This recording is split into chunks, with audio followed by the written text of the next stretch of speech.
Sudeep sir big boss ಬಿಡ್ತಿದ್ದಾರೆ, ಯಾಕಂದರೆ next ಸೀಸನಲ್ಲಿ ಅವ್ರು ಕಂಟೆಸ್ಟೆಂಟ್ ಆಗಿ ಬರ್ತಾ ಇದ್ದಾರೆ. First line okay sir, second line contestant ಬೇಡವಾ? ಸೆಕೆಂಡ್ ಇಲ್ಲ ಸರ್, ಹೆಂಗ್ ಸರ್? ನಾನು ಒಳಗಡೆ ಹೋಗಿ ಕಂಟೆಸ್ಟೆಂಟ್ ಆದರೆ ನನ್ನ ಸಹ ಕಂಟೆಸ್ಟೆಂಟ್ಸ್ ಯಾರು? ಅಲ್ಲ, ನೀವೇ ಹೇಳಿ, ಯಾರು ನನ್ನ ಸಹ ಕಂಟೆಸ್ಟೆಂಟ್ಸ್ ಅಂತ ಕೊಟ್ಟರೆ ಅದಕ್ಕೊಂದು ಅರ್ಥ ಬರುತ್ತೆ. ಬಿಗ್ ಬಾಸಿಗೆ ಓಕೆ ಇಂತಿಂಥವರೆಲ್ಲ ಒಳಗಿರ್ತಾರೆ ಅಂದರೆ.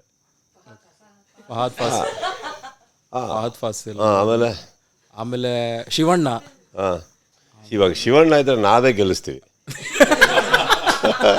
ನಾವೇ ಗೆಲ್ಲಿಸ್ತೀವಿ. ಅವ್ರಿಗೇನು ಶ್ರಮ ಪಡೋದೇ ಬೇಡ, ನಾವೇ ಗೆಲ್ಲಿಸ್ತೀವಿ. ಅದೇ ಶಿವಣ್ಣ ಗೆಲ್ಲಬೇಕು ಅಂತ.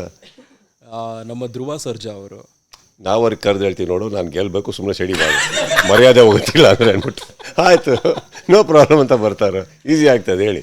ರಮ್ಯಾ ಮ್ಯಾಮ್. ಸರ್, ಬಾಗಿಲು ಓಪನ್ ಆಗೋದಿದೆಯಲ್ಲ, ಒಂದು ಕೀ ನಾನು ಕೈಲಿ ಇಟ್ಕೊಂಡಿರ್ತೀನಿ. ಯಾಕಂದರೆ ಒಂದೇ ಅವ್ರು ಓಡೋಗ್ತಾರೆ, ಇಲ್ಲ ನಾನು ಓಡೋಗ್ತೀನಿ. We are very good friends, great friends, but we can take each other for couple of hours. ಅಲ್ಲ, ಮೇಕ್ ಸೆನ್ಸ್. ಇಬ್ಬರದು ತುಂಬ ಇದೆ. ಉಪ್ಪಿ ಸರ್, ಹಾಂ, ಉಪ್ಪಿ ಸರ್ ಇರೋ ಕಡೆ ನಮಗೆ ಬಿಗ್ ಬಾಸಿಗೆ ಏನು ಕೆಲಸ ಅಂತ ಯೋಚನೆ ಮಾಡಬೇಕಾಗತ್ತೆ. ಯಾಕಂದರೆ ಟಾಸ್ಕು ಅವರೊಂದು ಕೊಟ್ಟರೆ ಇವರೊಂದು ಕ್ರಿಯೇಟ್ ಮಾಡ್ತಾ ಇರ್ತಾರೆ ಇಲ್ಲಿ ಕೂದೋದು. ಎಲ್ಲರಿಗೂ ಸುದೀಪ್ ಅದಲ್ಲ ರೀ ಟಾಸ್ಕು, ಇದು ಹೇಳ್ತೀನಿ ಕೇಳ್ರಿ, ಅವ್ರು ಮಾಡೋದು ತಪ್ಪು ರೀ, ಬಿಗ್ ಬಾಸೇ ತಪ್ಪು ರೀ, ಎಲ್ಲರೂ ತಪ್ಪು ಅಂದ್ಬಿಟ್ಟು. ಸರ್, ಉಪೇಂದ್ರ ಅವ್ರ ಮನೆ ಒಳಗಡೆ ಇದ್ದಾರೆ ಸರ್ ಕಂಟೆಸ್ಟೆಂಟ್ ಆಗಿ. ಇನ್ನು ಸಪೋಸ್ 18 ಜನ ಇದ್ರು ಅನ್ಕೊಳ್ಳೋಣ. ಓಕೆ, ಉಪ್ಪಿ ಸರ್ ಇದ್ದಾರೆ ಅಂದ್ಕೊಂಡ್ರೆ ಸರ್ 17 ಜನ ಕಳಪೆಗೆ ಹೋಗ್ತಾರೆ. 17 ಜನ ಒಳಗಿರ್ತಾರೆ. ಕನ್ಫ್ಯೂಸ್ ಆಗಿ ಹೋಗ್ಬಿಟ್ರೆ ಸರ್, ನಾನಲ್ವಾ ಕಡಿಮೆ, ನೀವು ಕಡಿಮೆ. ಸ್ವಲ್ಪ ಒಂದು ಕಾಂಟ್ರವರ್ಷಿಯಲ್ ಕ್ಯಾರೆಕ್ಟರ್ ಇಂಟ್ರೊಡ್ಯೂಸ್ ಮಾಡ್ತೀನಿ. TRP ಇದೆಲ್ಲ ಮ್ಯಾನೇಜ್ ಮಾಡಬೇಕು ಅಂತ, ಹುಚ್ಚ ವೆಂಕಟ್ ಅವ್ರನ್ನ. Sir, I think is a wonderful human sir. ನಾನು ಒಂದು ಹೇಳ್ತೀನಿ ಕೇಳಿ, ಅವರಲ್ಲಿ he needs help. Otherwise I think is a great Guy.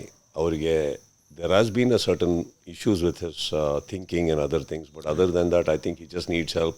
He is a good guy, sir. I am telling you, he is not a bad guy, sir. ಯಾಕಂದರೆ ಆ ಮನುಷ್ಯಂಗೆ ಅವ್ರು ಏನಿದ್ರು ಅವ್ರು ತುಂಬ ಇಶ್ಯೂಸ್ ಇದೆ ಒಳಗಡೆ.